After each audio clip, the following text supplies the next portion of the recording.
दैनिक ऐक्य medico social. लेखन आणि अभिवाचन डॉक्टर जगदीश हिरेमठ. अयोध्येचा राम लल्ला, राजकारण का समाजकारण. लखनौला आमची एक कॉन्फरन्स होती. मला सांगण्यात आलं होतं की सर्व भारतातून जवळजवळ 300 डॉक्टर्स येतो आहे म्हणालेत. शहरातल्या शहरात कॉन्फरन्स असताना 15 ते 20 डॉक्टर येता येता मुश्किल असते. एवढ्या लांब 300 कसे येतील असा विचार मनात आला. मग कळालं की कॉन्फरन्स नंतर 2-2.5 तासाच्या अंतरावरच अयोध्येला राम लल्लाला भेटायला जायला आतुर होती मंडळी. कॉन्फरन्सचं पण भलं झालं या मोठ्या संख्यामुळे. मी पण अयोध्येला जातोय असं म्हटल्यावर अगदी ढिम्म लोकांच्या चेहऱ्यावर पण अतिउत्साह. आमचा श्रीरामांना नमस्कार कळवा अशा अर्थाचे खूप निरोप आणि अर्थातच काही मोदी द्वेष्टी मंडळीची तोंड वाकडी.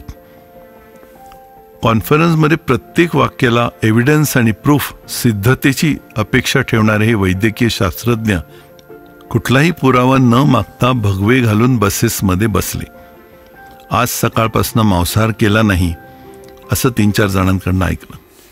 शास्त्र आणि आस्था यांची सांगड घालताना आस्थाच जिंकताना दिसत होती. काही तटस्थ मंडळी होतीच, बघू तरी काय आहे ते. एवढं काय गदगद होण्यासारखं आहे त्याच्यात.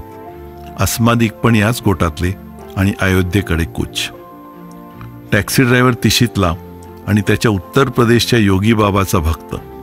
मग काय विचारता, कसा बुलडोजर फिरतो, कशी गुंडांची हवा टाईट होते, ही खास शैलीतली रसभरीत वर्णन ऐकली. पण लोकसभेत सपानी बाजी मारली आहे असं डिवचल्यावरती अतिशय आत्मविश्वासाने कोई नहीं, पब्लिक बौखला गई थी. अब 2027 में फिर एक बार योगी सरकार. मी मनात म्हटलंय, खूप वेळा ऐकलं रे बाबा, बघू आता काय होतं ते. अयोध्येपासून लांबच कमानींना सुरुवात झाली. म्हणे शहराचा पूर्ण कायापालट झाला आहे. प्रचंड मोठ्या कमानी अयोध्या नगरीत आपलं स्वागत करतात. मुख्य कमान तर 12 लेनचा रस्ता सामावून घेणारी आहे. दुतर्फा रामायणातले देखावे, गजबज, मुख्य मंदिरापासून खूप लांब पार्किंग. अनवाणी पायांनी दरमजल करत करत मुख्य प्रवेशद्वारापाशी पोहोचलो. आम्ही दोघांनी जोडीनी कपाळावर जय श्रीराम उमटवून घेतलं. ही आमची सुरुवात झाल्यामुळे अचानक सगळ्यांना उत्साह आला आणि तो शिक्का उमटवणाऱ्या साधूचा चेहरा छनछनाटामुळे उजळून आला.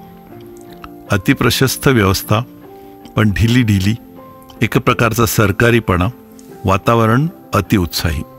कोणीही जय श्रीराम हाळी द्यावी आणि शेकडो लोक त्याला साथ देणार. महिलांची संख्या जवळजवळ सारखीच. प्रचंड रांगातून जाताना बरोबर टनाटन उड्या मारणारी वानरं. श्रीरामाच्या मंदिरामध्ये या दैवी भक्तांना कोण आडखाटी करणार. व्हीलचेअर, वृद्ध आणि VIP यांची रांग एकच, त्यात नॉर्मल रांगेपेक्षा जास्त गर्दी. व्हीलचेअर्स एकदम उच्च दर्जाच्या, चक्क टायर असलेल्या, आवाज न करणाऱ्या. सर्व भारतीय मंदिराप्रमाणेच इथेही देवदर्शन सोपं नाही. या दिव्यातून गेल्यानंतरच दर्शन होणार आणि मगच त्याचं महत्त्व पटणार. आपली शारीरिक तंदुरुस्ती चांगली असतानाच या वास्तूंचा आनंद घेणं अपेक्षित आहे. या लांब अंतरावरून चालताना इतिहासाची उजळणी झाली. 1528ला बाबरी मस्जिद बांधली गेली. रामजन्म इसवीसनापूर्वी कितीचा होता काय माहीत. कित्येक शतकं हा धार्मिक, राजकीय आणि कायदेशीर लढा चालू राहिला. 1992 साली बाबरी ढाचा पाडला गेला. पुन्हा एक कायदेशीर लढा आणि शेवटी 2019ला सुप्रीम कोर्टाने निर्णय दिला. प्रचंड मंदिराचं बांधकाम 2019ला सुरू झालं. 2020ला भूमिपूजन आणि 2024च्या लोकसभेच्या निवडणुकीपूर्वी त्याचं उद्घाटन. आस्था, राजकारण आणि संस्कृतीचा एक अभूतपूर्व लढा होता. काय साधलं राजकारणी लोकांनी, तर अयोध्येमध्येच पराभव आणि देशामध्ये 63 जागांमध्ये घट होती. त्यात सर्वात जबर पराभव तर उत्तर प्रदेशातच. याबद्दल निराशा, राग, अचंबा आणि खरं तर जनमानसाच्या कौलाबद्दल थोडं कौतुक सुद्धा अशा विचारात असतानाच 100 वेळा फोटोत बघितलेले ते भव्य मंदिर दिसलं. त्या पायऱ्या समोर आल्या आणि श्रीरामाचा जल्लोष ऐकताच याची देही याची डोळा हा क्षण जवळ आला. घाई गर्दी नव्हती. लालबागच्या राजासारखी मुंडी आपटून पुढं ढकलणं नव्हतं. तुम्हाला तुमचं डोळे भरून दर्शन मिळेल एवढा वेळ होता. मूर्ती समोर आल्यावर बाकी सगळं विसरायलाच झालं. टीव्हीवर दिसतं तेवढं स्पष्ट क्लोजअप तर दिसलं नाही, पण त्यामागच्या आस्थेनी अंगात मुंग्या मुंग्या आल्या. बिचारं बाळ कित्येक शतकं तंबूत राहिलेलं. करोडो पिचलेल्या मनांना या प्रतिष्ठापनेनी उभारी आलेली असणार.